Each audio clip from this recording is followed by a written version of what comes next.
Hi, I'm James Laughlin, a former 7-time world champion pipe band drummer.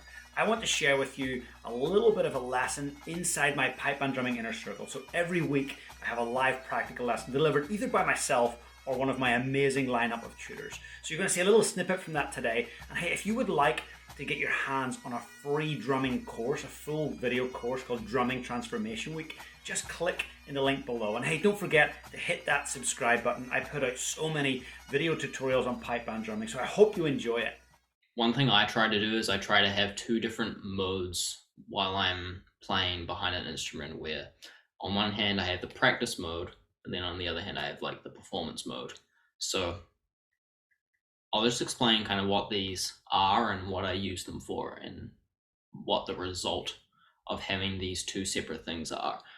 So kind of like what I said before, where it's easy to not get nervous about something if you care about something, but if getting to like a high level of playing and playing music is very important to you, like especially if it's it might be your job or you just put a lot of time, effort, and resources into it, it that immediately like kind of becomes impossible because you're already kind of you're creating like the stakes that you've put into. So like yeah, it's easy if you have no skin in the game to not get nervous and just kind of play and do whatever.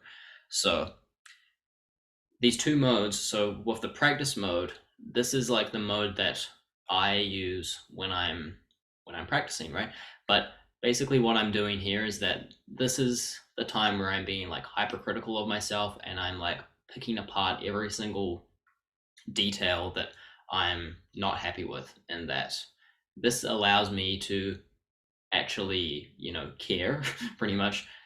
And so this is kind of like the analytical part where I'm pinpointing things that like aren't working, and I'm actively trying to fix problems that I'm having in my playing or in whatever piece or exercise that I'm working on.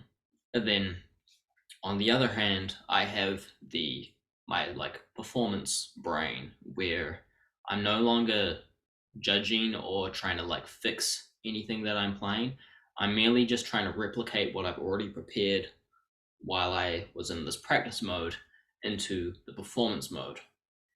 And you can kind of like, especially when I first came across this idea, it was from a book by Benny Greb, uh, who I'll actually touch on later, but he has this practice. I forget the exact name of the book, but if you just Google like Benny Greb practice book, it will come up.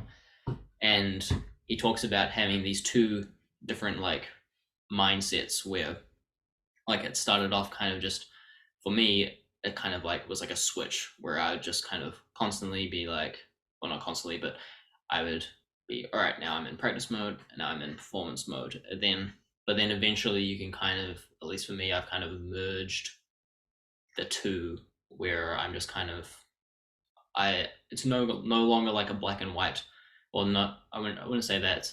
It's still kind of like a black and white mode where I'm like, this is practice, and then I consciously made that switch to like, all right, now I'm performing, and I'm just gonna try to replicate what I've practiced into performance.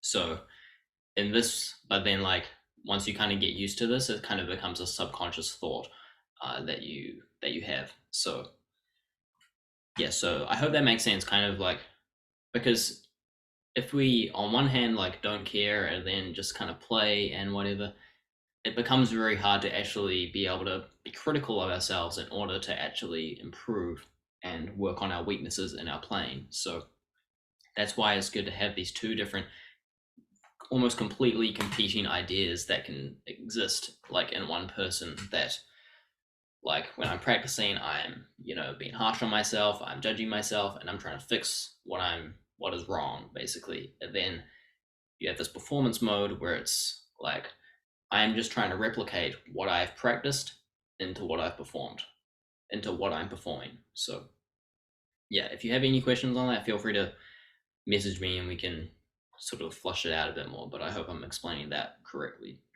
I hope you enjoyed that little bit of a clip from our inner circle. If you'd like to see the full video, head on over to pipebandrumminginnercircle.com. I will put that description in the link below.